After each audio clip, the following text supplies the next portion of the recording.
이상철, 광주 농업학교 재학 중 독서회원으로 시위 주도. 하삼송, 광주 고등보통학교 재학 중 시위에 참여.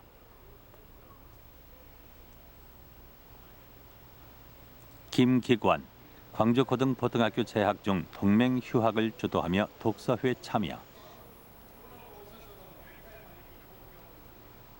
배종국, 광주 서중학교 재학 중 무등회를 조직 활동하다 옥고를 치렀다. 광주 학생 독립운동의 주역이었던 이들. 11월 3일이면 어김없이 노구를 이끌고 기념회관을 들른다. 함께했던 동료 대부분이 가고 없지만 그날의 함성은 엊그제 일만 같다.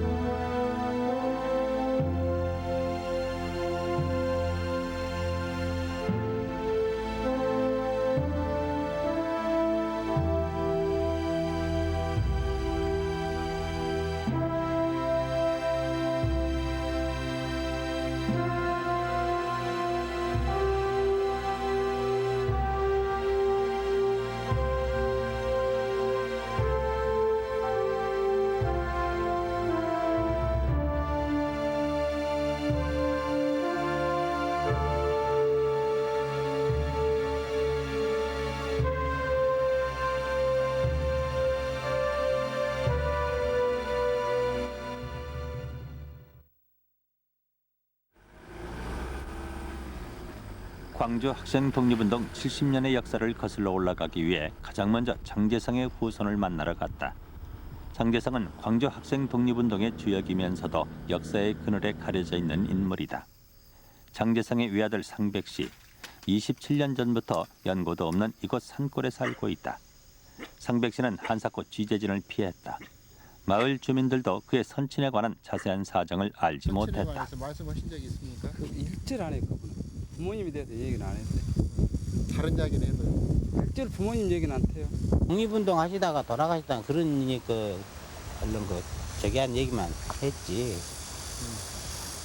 기타 세세한 얘기는 없었고 그런 얘기 또 하실 그 성격도 아니고.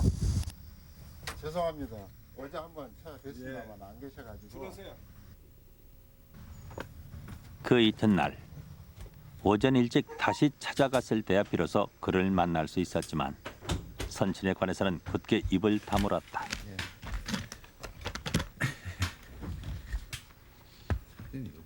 아니 저도 할 말은 많아요. 예. 사실은. 예. 근데 시기가 지금은 아닌 것 같아요. 장제성. 그는 학생 독립운동의 주역이면서도 6.25가 나자 공산주의자로 몰려 처형돼 역사 속에서 사라진 인물이다. 그는 성진회와 독서회 중앙부 같은 비밀 결사를 조직, 1929년 광주 학생 독립운동을 주도했고 이를 전국으로 확산시킨 장본인이다.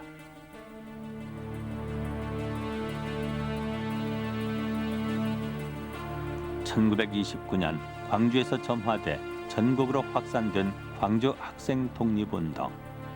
일제하 3대 독립운동으로 기록되지만 해방 후 50년이 넘은 오늘에 이르기까지 광주에서 일어난 단발적인 사건으로만 그쳤을 뿐 정당한 역사적 평가를 받지 못하고 있다.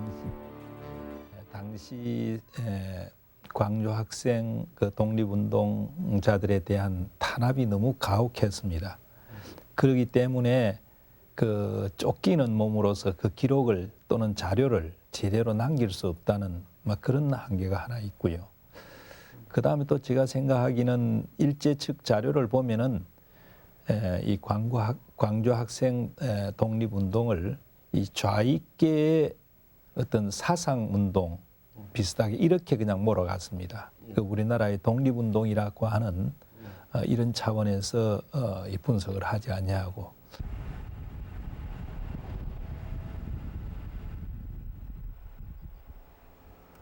나주에서 광주의 학교로 통학하던 한일 학생 간의 단순한 마찰로 알려진 일명 댕기머리 사건. 그 현장에 있었던 이광춘 여사. 저는 소일거리지. 소녀 시절에 16살 먹어서 교복 입고 학교 다닐 때가 엊그저께 같은데 벌써 이렇게 70년이란 세월이 흘러버렸어. 이렇게 그냥 학교 다니면서 학생운동에 가담해가지고 유치장에 잡혀가고 언니는 감옥에 가고 그러는 통에 집안이 그냥 쏘가되어 버리고 그랬다고. 이광춘은 광주여자고등보통학교 3학년 당시 친구들과 함께 시위에 참가했다. 그 이후 계속 백지동맹을 주도한 탓으로 이듬해 1월 퇴학당하고 만다. 1914년에 개통돼 당시 광주 인근 도시로 통학하던 학생들이 주로 이용했던 호남선.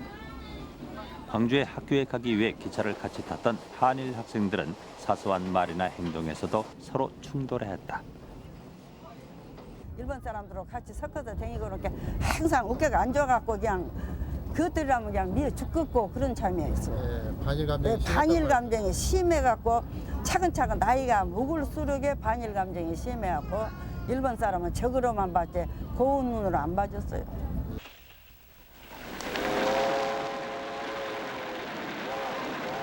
비록 나라를 잃어 식민지 교육을 받고 있었지만 무엇이 바른 길인가는 누구보다도 잘 알고 있었던 우리 학생들. 그래서 통학생들 사이에서는 항상 서로를 경계하며 기싸움이 팽팽했다. 10월 31일에도 그랬다. 출차군과 저분께 서로 나가려고 이제 차에서 내린다 치면 지금도 그러지 않아요? 요즘 나가면 서로 나가려고 듣기 그렇게 그냥 서로 미닥지르고 나가려고 저기가 뭐님 나가려고 우리가 뭐님 나가려고 그러니까 일본 놈들이 그냥 우리를 막 잡아다니고 미끄러뜨리고 저기가 나가려고 그냥 그런 행동을 했어요. 그러니까 광주고보 학생들이 보다 못해서 그냥 기사마 왜 이런 짓거리 하냐고 약한 학생들 그러면 쓸 것이냐고 또 시비를 걸고 싸움을 하고 있으니까 그냥. 당시 광주 고등보통학교 2학년으로 싸움이 벌어진 나주역에 같이 있었던 박준채.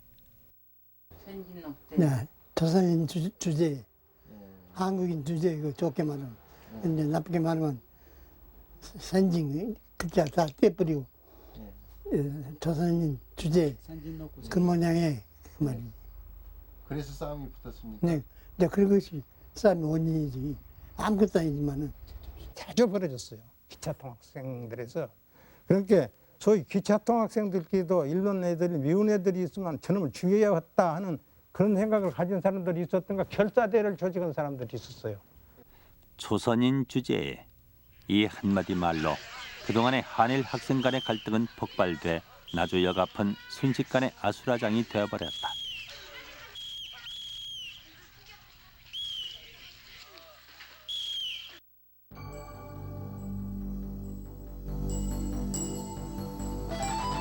곡창 호남 지역에 대한 일제의 수탈은 1897년에 개항된 목포항을 통해 이루어졌다. 일제는 1910년대 토지 조사 사업과 20년대 산미 증산 계획을 통해 이 지역의 농업 생산물을 계획적으로 착취했다. 300이라 부르는 쌀, 면화, 소금의 경우 증산량보다 일본으로의 반출량이 더 많아졌고 많은 자장농들이 토지를 몰수당하거나 헐값에 팔아넘겨 소장농으로 전락했다. 결국 전체 농민의 절반에 가까운 사람들이 간신히 목숨을 이어가는 화전민이 되거나 만주 연해주로 떠나가는 유랑민이 되기도 했다. 이 전라남도 지역에 당시 많은 일본인들이 들어와 있었고 특히 일본인 지주들이 많이 들어와 있었습니다. 따라서 이 지역의 농민들은 그와 같은 일본인 지주들의 어떤 그 수탈 아래에 신음하고 있었고 그러한 상황을 학생들이 가장 잘 알고 있었습니다. 따라서 당시와 같은 사회의식이나 민족의식이 아주 민감한 학생들은 일본에 대해서 상당한 그 반일의식을 강하게 갖게 되었고 결국 그러한 것이 이 지역의 학생들이 가장 먼저 그와 같은 그 독립운동에 나서게 된 그 배경이 되었다고 할 수 있겠습니다.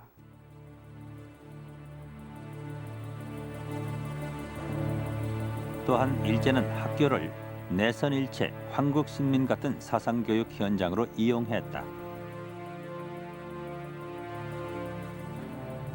일본어만 쓰는 것은 물론이며 우리말은 조선어 과목으로 정해 외국어 취급을 당했다. 공공연하게 우리 역사를 부정하며 자신들의 우월감을 주입시켰다. 이러한 불공평한 식민교육은 학생들의 민족 자각을 가져왔다.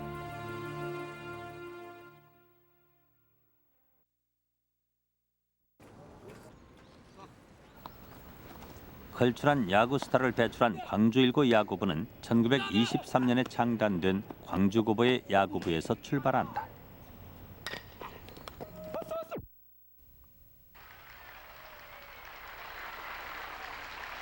당시 운동 경기에서도 한일 학생들의 갈등은 이어졌는데 1924년 광주 고보와 제광주 일본인 선발팀의 야구 경기에서도 재연배했다.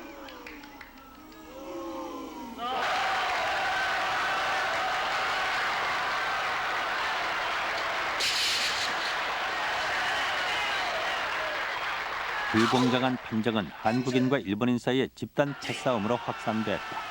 결국 한국인 학생 주동자 4명만이 퇴학당하면서 한국인 학생들의 반일 민족 감정은 계속 누적돼 갔다. 1928년 들어 이른바 이경채 사건이 발생했다. 광주 고보 5학년 이경채가 식민지 교육에 반대해 경문과 선언서를 시내와 각급 학교에 배포하다가 발각됐는데 일본 제국주의 타도, 무산계급의 단결과 조선 독립의 당위성을 주장하는 내용이었다. 사건 이후 학교에서는 재판 결과가 나오기도 전에 이경채를 퇴학시켰고 이를 알게 된 학생들은 맹휴 중앙본부를 결성, 동맹휴학으로 대응했다. 학생들은 이러한 동맹휴학을 통해서 당시 식민지의 어떤 차별적인 어떤 교육이라든가 또 조선 학생들에 대한 여러 가지 불이익 이런 것들을 타파하도록 그렇게 요구했고 특히 민족 교육을 실시하라고 하는 다시 말하면 그 우리 말이라든가 우리 역사에 대한 교육을 실시하라는 것을 요구하게 됩니다. 20년대 중반부터 각 학교의 독서회를 중심으로 시작된 맹휴 투쟁은 전국적인 현상이었다.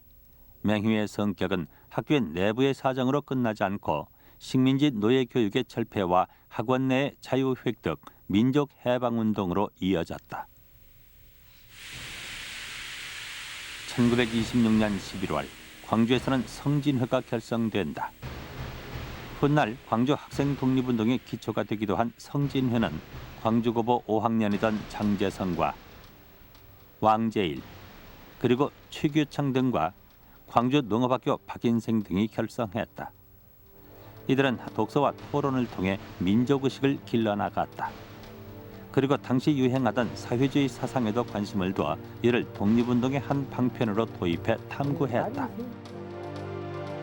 보면 날이 새도록 책을 읽고 담론하고 토론하고 그런 것을 여러 번 목격했다고 합니다. 그 줄거리는 대개가 어떻게 하면은 우리가 독립운동이라고 하는 것을 외부에 나타나지 않고 항일 해방, 민족 해방 운동을 할 수 있느냐 하는데 주로 골자가 모아지는 것으로 이렇게 알고 있었고 이들은 분명히 그 강령상으로나 이론적 공부라는 측면에서 봤을 때는 사회주의 사상을 자기 나름대로 받아들이고 있었던 건 사실인 것 같습니다. 그것은 항일이라는 큰 틀 내지는 독립이라는 큰 틀 속에서 바라봐야 되는 것이지 사회주의적이었느냐 아니었느냐라는 어떤 선택적인 사고를 한다는 것은 결과론적인 역사 해석이다라고. 이들의 사상은 박인생과 최규창의 대화를 통해서도 알 수 있다. 최형, 우리가 국권 회복을 하는데 민족주의에 의한 독립운동과 사회주의 노선에 의한 민족 해방운동이 서로 조화될 수 있을까요? 우리나라에서 계급투쟁이라는 말은 거의 넌센스에 가깝다고 생각해요. 우리 민족 전체가 무산계급이라고 말할 수 있는 마당에 무산계급 해방운동은 결국 우리 민족의 독립운동을 뜻하는 것과 같은 말이 아닐까요? 성진회는 조직된 지 5달 만에 구성원의 졸업과 비밀 누설의 염려가 있어 해체한다. 성진회를 이끌었던 장재성은 광주고보 졸업 후 동경유학을 떠나고 그곳에서도 조선인 유학생 모임인 신흥과학연구회에 가입해 활동했다. 다시 1929년 6월 학업을 중단하고 광주 지역의 학생들을 지도하기 위해 돌아온 장재성은 광주고보의 김상환, 윤창하, 광주사범학교의 송동식, 강달모, 광주농고의 조길용, 김순복 등과 같이 독서회 중앙부를 결성한다. 민족의식을 키우고 사회과학을 연구했던 독서회 중앙부는 단결을 도모할 뿐만 아니라 경제적 편의를 위해 소비조합을 설립해 운영했다. 바로 옆은 장재성이 운영하는 빵집이 있었다. 당시 학생들의 출입이 빈번하던 학생 소비조합이 있던 금남로 한국은행 자리, 지금은 그 흔적조차 찾을 수 없게 바뀌었다. 그래가지고 한건 이쪽에다가 그 소비조합으로서 문방구점을 개설했어요. 그리고 또 그런 게 하나가 남았는데 그럼 그대로 들어서고 넘길 수 없어서 장재생이 책임하에 빵집을 운영했어요. 그리고 아래층은 그러고 2층은 넓었는데 그걸 그 독서 회원들의 집 앞 장소로 이용했습니다. 일제의 삼엄한 감시 속에서도 장제성 빵집 2층을 회합 장소로 이용한 독서회 중앙부는 각 학교별 독서회를 지도해 민족의식을 고양시켰다. 이들은 곧 광주 학생 독립운동의 주역이 된다.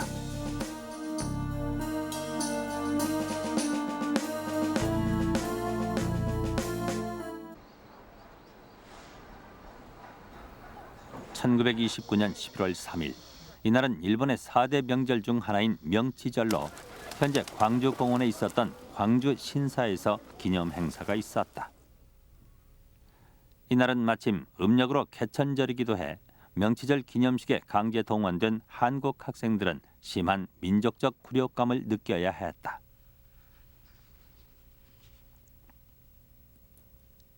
식이 끝나고 돌아가던 한일 학생들 간의 충돌은 시내 도처에서 벌어졌는데 오전 11시경 수기동 우편소 앞에서 한국인 학생이 일본인 중학생의 단도에 맞는 사건이 발생했다.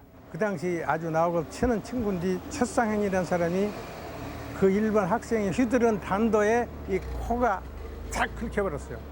그렇게 여기서 소문이 어떻게 났는 거냐는 일본 중학생이 고등고등학교 학생 코를 잘라버렸다. 이렇게 소문이 나서 그 소문이 그냥 병각간의 광주 시내로 전부 퍼져버렸던 겁니다.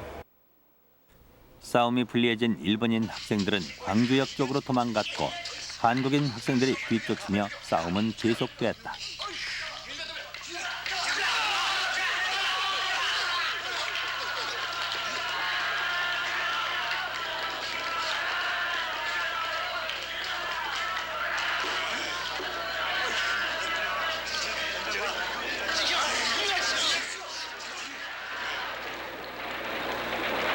수기옥정 우편소뿐만 아니라 시내 곳곳에서 한국인 학생과 일본인 학생 사이의 충돌이 동시다발적으로 벌어지게 됩니다. 그 이유는 식민지 초기부터 호남 지역에 대한 일본의 경제 수탈로 인해서 민족 감정이 악화되었고 학교에서의 일본인 학생 중심의 차별 교육으로 인해서 학생들의 불만이 누적되어 왔기 때문입니다. 현재 소방서 터에 있던 광주역엔 통학생들이 기차를 기다리고 있었고 소식을 듣고 온 광주 농교생과 여학생들까지 합세하고 200여 명의 한일 학생들은 그 자리에서 집단 패싸움을 벌였다.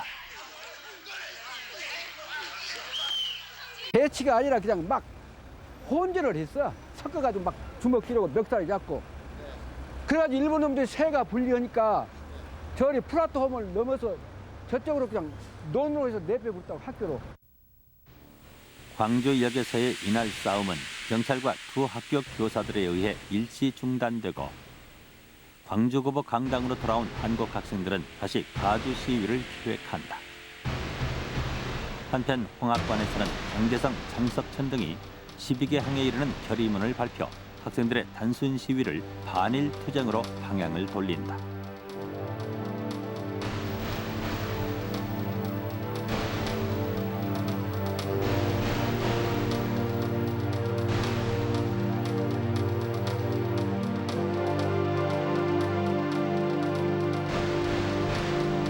다시 전의를 가다듬은 한국 학생들은 당시 일본인 중학교를 목표로 담양 가도를 향해 가두 시위를 시작했다.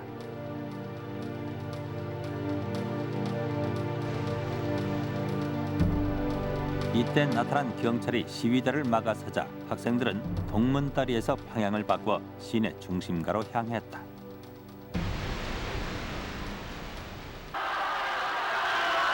이날 시위는 300여 명의 광주 고보생과 200여 명의 농업학교생을 선두로 광주 사범학교, 광주 여고보, 수피아 여고보 등 광주 시내 한국인 학교 모두가 참여했다. 경찰은 소방대와 재향 군인들까지 동원해 시위대 진출을 막았다.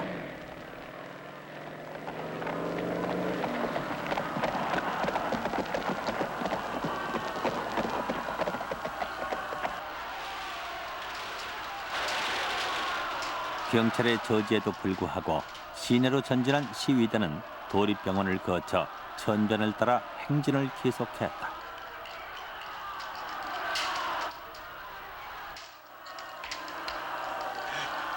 이야, 외놈들을 잡아주라!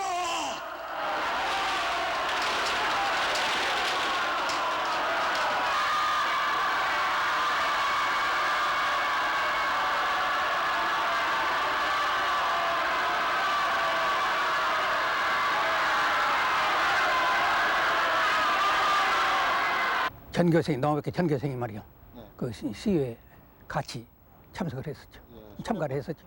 손에 뭐 들고 목봉 다 들고 목봉 들고 우리는 총은 없으니까 목봉이라 들고 이것을 지가 행진을 하자 해가지고 참 광주 천지가 진동하도록 말씀이요.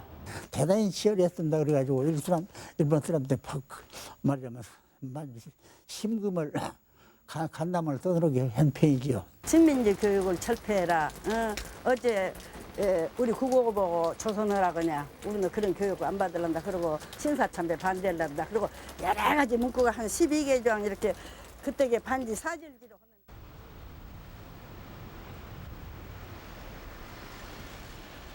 도립병원 앞에서 일본 기마대와 대치하고 있었던 시위대는 저기 양림교를 건너서 이천변을 따라서 쭉 내려오다가 바로 이 부동교를 건너서 저기 광주 고보로 들어가게 됩니다.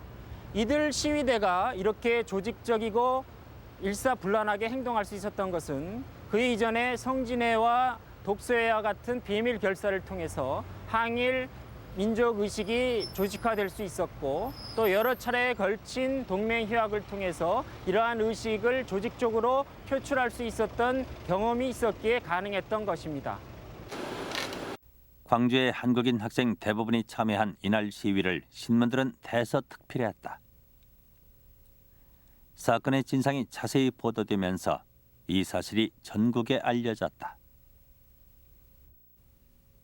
이날 시위는 민족운동단체와 장제성 등이 시위의 방향과 목표를 설정하고 이런 내용이 독서회 중앙부를 통해 각 학교 독서회에 전달됐기 때문에 가능했다. 정독부의 자료를 보면 독서회 중앙본부는 광주 청년동맹 등과 함께 학생투쟁지도본부를 결성해 학생들을 지도했는데 11월 3일 광주 학생독립운동의 실질적 지도자 장제성은 광주 조선인 학생의 지도를 맡았고 광주 및 전 조선 학생의 지도는 장석천이 서울 등 외부 동지들과의 연락은 강석원이 맡았다. 강석원은 중앙청년동맹에서 파견된 부관, 조선학생과학연구회의 권희욱은 박일 등에게 사건의 진상을 알렸고 상경해서 중동학교의 곽양훈과 함께 경문을 제작, 서울의 학생들을 독려했다. 1차 시위 후 학생 주동자들이 잡혀가고 대부분의 학생들은 2차 시위를 준비했다. 당시 광주 여고부 3학년이었던 최순덕 여사도 비밀리에 백지동맹을 준비하며 2차 시위에 적극 가담했다. 당시 광주 여고부에는 독서회의 영향을 받아 소녀회가 조직돼 있었다. 소녀회는 장제성의 누이 장매성이 박옥년 등과 함께 조직했는데 이 소녀회를 중심으로 광주 여고부의 시위와 백지동맹이 주도됐다. 석방을 위해서 조국 독립을 위해서 백지동맹 한 것을 간절히 호소한 것입니다. 그래서 여기저기 교수로 아이간 뛰어다니면서 11월 3일의 시위로 많은 학생들이 검거되고 구속됐다. 남아있는 학생들은 광주 시내의 모든 한국인 학교의 걸기를 목표로 2차 시위를 준비하며 동맹 휴학으로 대응했다. 11월 12일 2차 시위의 목표는 구속된 학생들이 있는 광주 형무소였다.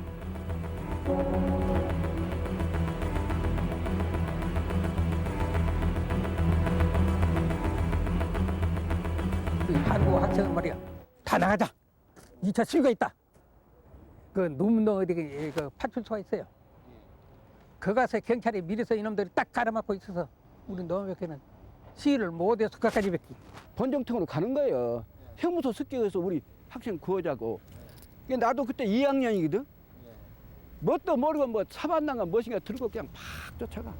그래서 농장 다리를 건너서 그렇게 갔는데 딱 순사들이 와서 포승으로서 못 가게 하니까. 그래가지고는 이제 엮는 것이 이제 엮어. 이렇게 사람이 하도 많으니까 영거리 역듣기 손 하나씩만 엮어가지고 이제 형무소에 대규모 경찰 병력을 이용한 참여 학생들의 검거가 본격적으로 시작됐다. 시위 구속자 취조 중에 비밀 결사 조직이 탄로돼 장재성, 장석천 등을 포함해 260여 명의 학생들이 구속됐다. 1931년 4월 대구 복심법원에서 7차에 걸쳐 비공개로 열린 재판 과정에서 일제는 성진회, 독서회, 소녀회 등을 사상범으로 취급했다.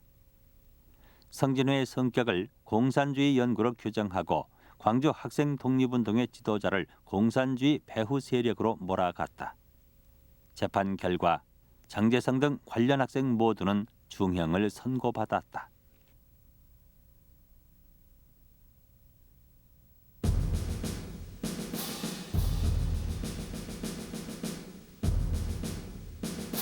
광주에서의 대규모 학생 시위가 전국에 알려지고 이에 동조하는 학생들의 동맹 휴학과 반일 시위는 전국적으로 번진다.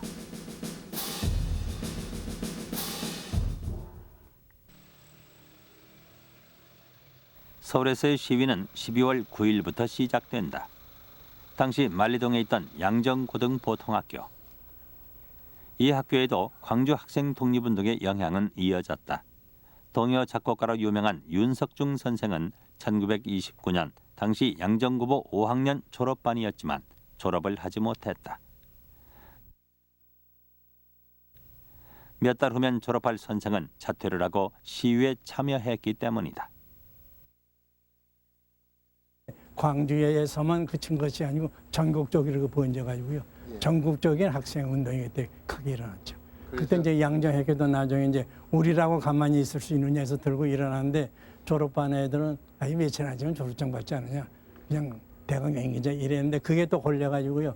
졸업장이 그렇게 대단한 거냐. 이 졸업장 집어치우고 정학 받고 퇴학 맞고 이런 데서는 주는 졸업장을 퇴짜 놓고 졸업식에도 오지 않고 그래죠. 졸업반이던 윤석중이 자퇴를 하고 난 뒤 4명의 학생들이 퇴학, 29명이 무기정학을 맞았다.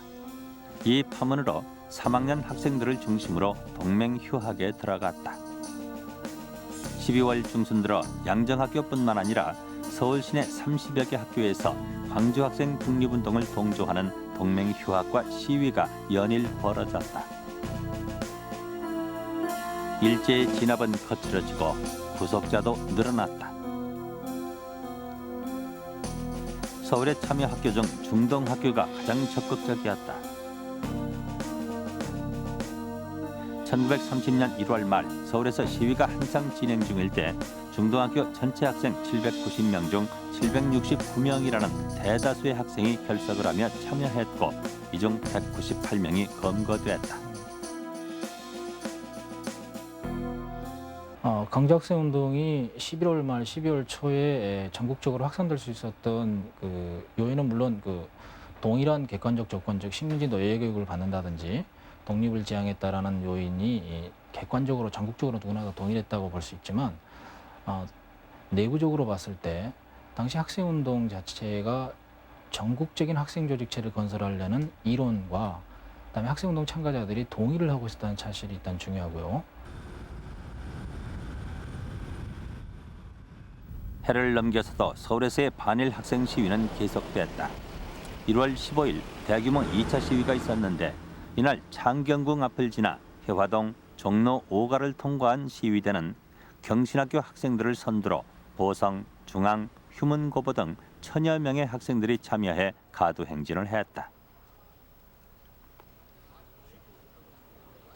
학생 시위는 1929년 12월 9일부터 이듬해 3월 말까지 계속됐고 무자비한 일제의 탄압에 젊은 학생들이 구속되고 쓰러졌다.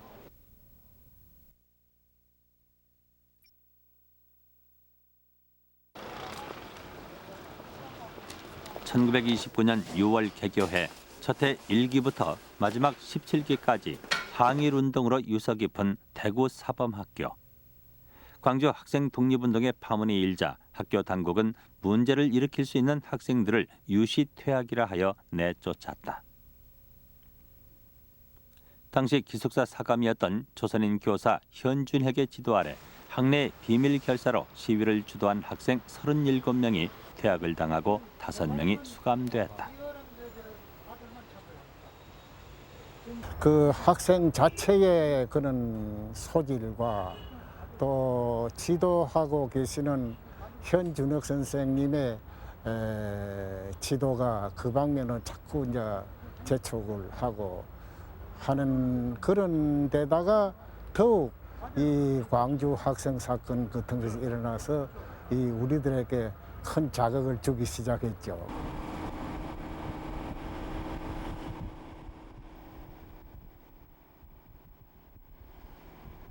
광주와 서울 이외 지역에서 맨 처음 학생 시위가 있었던 곳은 공주였다. 이전부터 일본인 교사와 학생 간의 시비가 잦았던 공주 고보는 광주 학생운동이 일어나자 주변의 백사장 등에서 자체 모임을 갖고 학생들 간의 동맹 휴학을 실행했다. 경찰과 학교 당국은 학년의 고하를 막론하고 유시 퇴학을 시켰고 그 숫자가 39명에 달했다.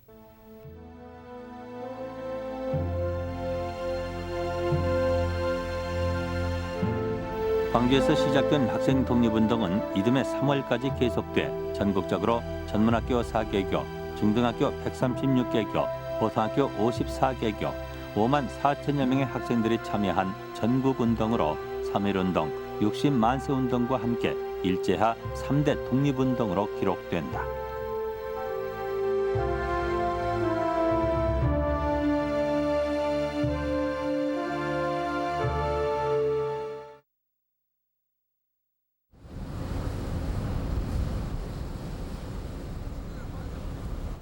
일제하 항일운동은 작은 섬이라 해서 예외는 아니었다.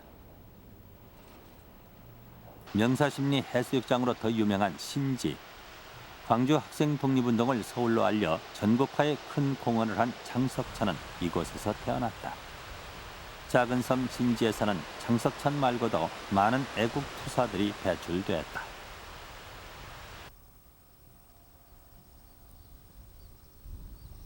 지난 94년 신지면 출신 항일 애국지사들의 뜻을 기리기 위해 신지 주민들이 모두 함께 한 끼 굶기 운동을 하며 항일운동 기념탑을 세웠다.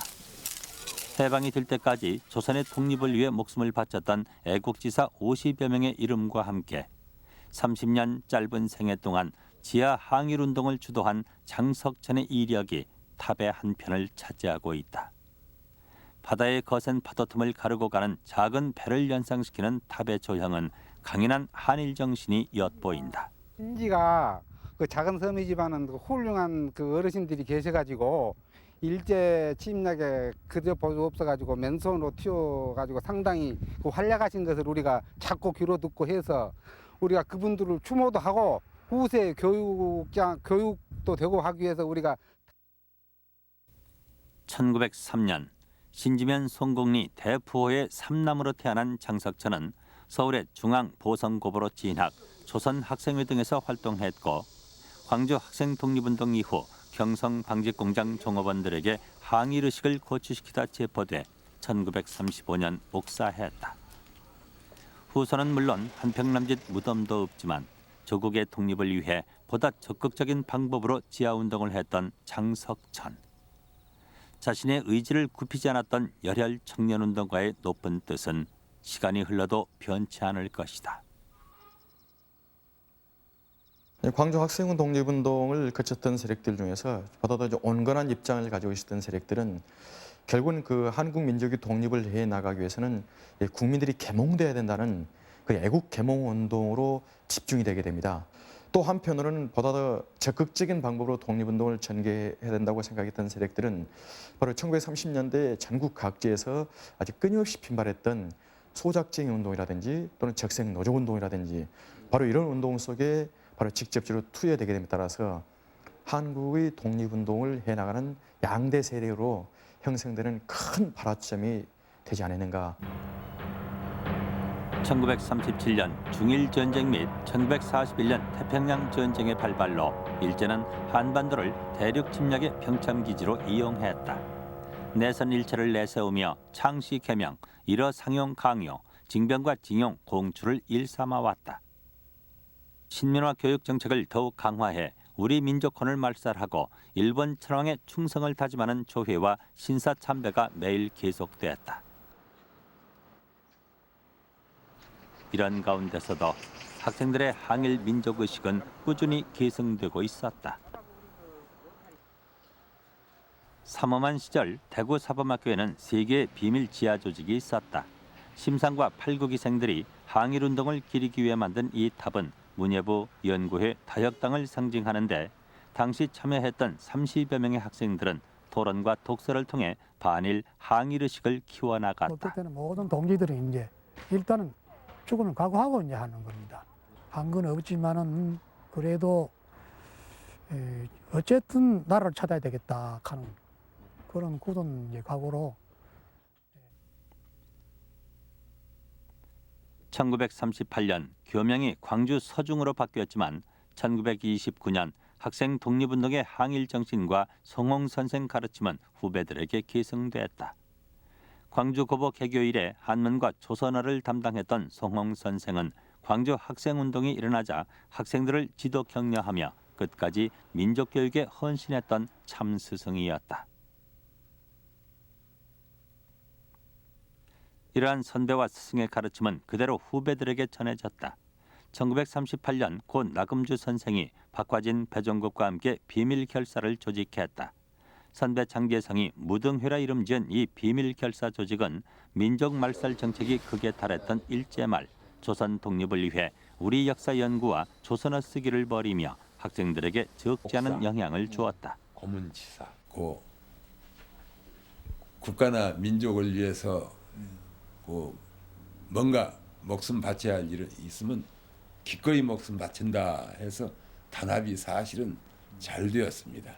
그래서 그것을 무등의 정신 그렇게 얘기도 했는데 그때는 완전히 일본 사람 다 돼가지고 있는 거예요. 그런데 우리만 지하에서 우리는 독립을 해야 산다. 선배들이 집회 들어왔어요. 1년 선배, 2년 선배 이런 선배들이 우리 때문에 옥사하셨습니다. 옥사하고 우리는 몸을 다 망쳐가지고 점천애들 고문에 못 당해서. 재판이 진행되던 중 혹독한 고문으로 기한도 주만우 등 4명은 판결도 나기 전에 옥사했다. 해방 후 광주 고보의 성진의 선배 최교창은 추도문을 지어 그들의 넋을 위로했다. 동무들이여 일어나 주소서. 어둡고 음냉한 장야의 영면으로부터 어서 깨어나 이 광경을 보아주소서. 동무들이여 이 강산이 벌려진 자유의 꽃밭은 동무들이 씨를 뿌린 터전 아니온가. 안녕히 주무소서. 길이길이 안녕히 주무소서.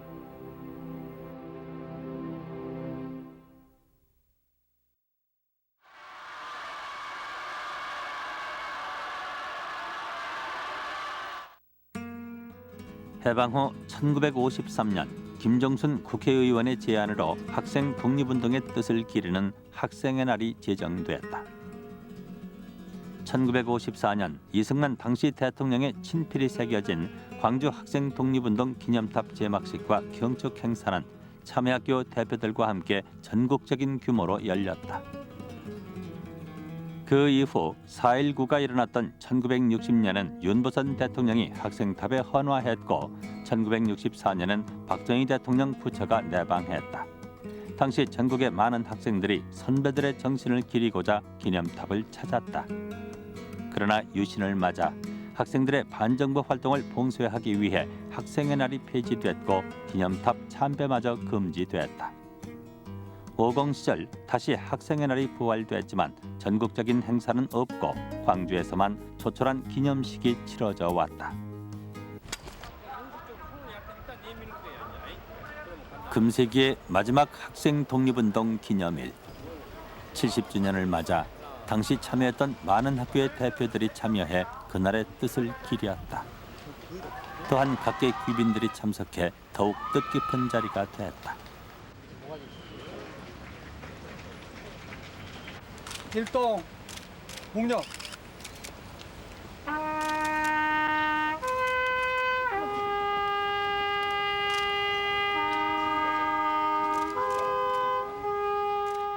백 94개국 그리고 5만 4천여 명이나 참여했는데도 불구하고 광주 지방의 한 지방적인 운동으로서 이렇게 몰아감으로써 다른 어떤 그 독립운동 넓은 시야의 독립운동사로서의 그런 그 자리매김이라든지 평가라든지 이런 게 좀 어렵지 않았는가. 11월 3일을 학생의 날이라고 막연히 제정할 것이 아니라 국가에서 정식으로 학생 독립운동 기념일로 제정해서 그 뜻을 전국적으로 기려야 할 것입니다.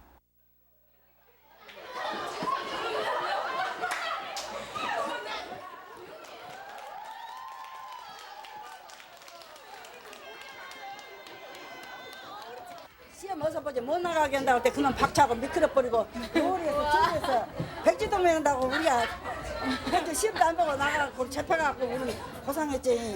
그래서 다 그렇게 나가겠지. 우리는 일본말로만 말을 해야겠고 또 성도 갈아야 했고 그런 서러운 생활을 거시기를 우리 어렸을 때 당했는데 얼마나 분통이 나든지 이제 누구도 그렇고 당한 일은 절대 없어야 쓰는데 우리가 당했다는 건 상상해봐요.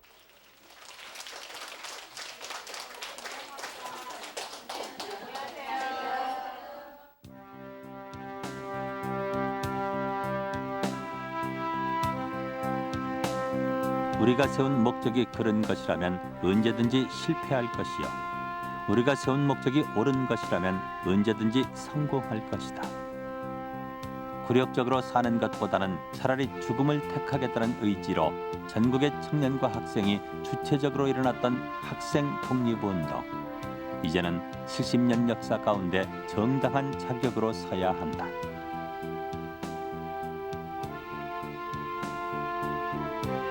그날 높이 들었던 정의의 횃불은 그대로 역사 위에 길이길이 타오르나니 여기 흐르듯 고인 그들의 피와 눈물은 천지와 더불어 영원히 마르지 않을 것이다.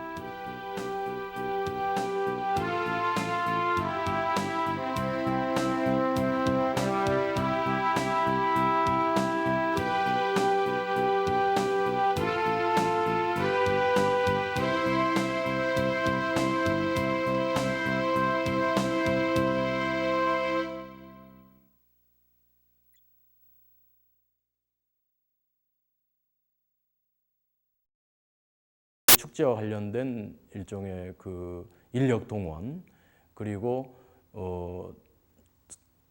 고인들의 축제 전반에 걸쳐 나오는 일종의 의례 행위 그리고 내세를 상당히 믿는 그러한 그 당시 신앙 형태 이런 것들이 반영된 것으로 추정을 할 수 있습니다.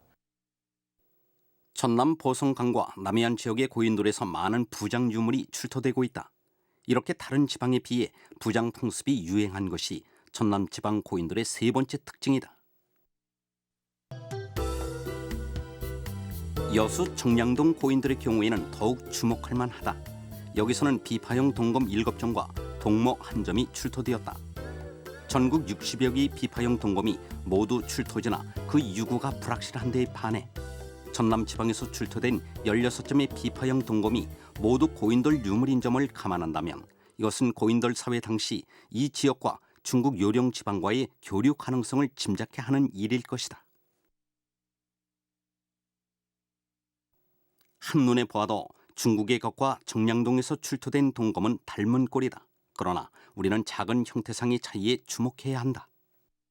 요령식 동검 중에서도 이렇게 경부에 홈이 파진 것들이 주로 그쪽에서 나오고 또 이제 2차 가공된 그 동검들이 많이 나옵니다.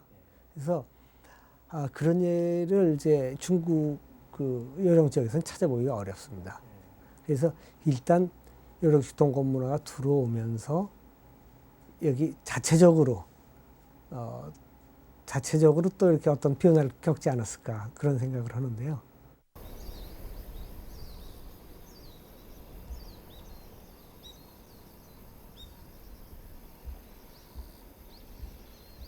우리는 여기서 고인돌 사회 당시에 전남 남해안 지역에서 직접 청동기를 제작한 집단이 있었음을 알 수 있다. 이것은 또 고인돌이 우리나라에서 독자적으로 자생했다는 앞선 가설을 유물의 입장에서 다시 한번 입증하는 보다 분명한 일이기도 할 것이다.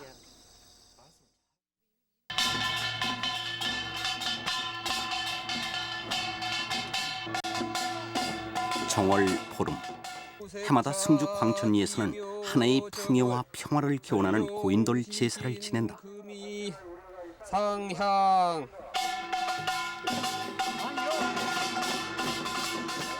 천룡 바위라 불리는 고인돌이 이 마을을 지키는 수호신인 것이다. 시골집 탐장으로, 장독대로, 때로는 정자 밑에 널찍한 쉼터로 항상 우리 곁에 있어 온 고인돌. 수천 년 세월의 풍상을 말없이 견디며 그저 그 자리에 서서 우리를 지켜온 고인돌은 바로 우리의 과거이고 현재이다.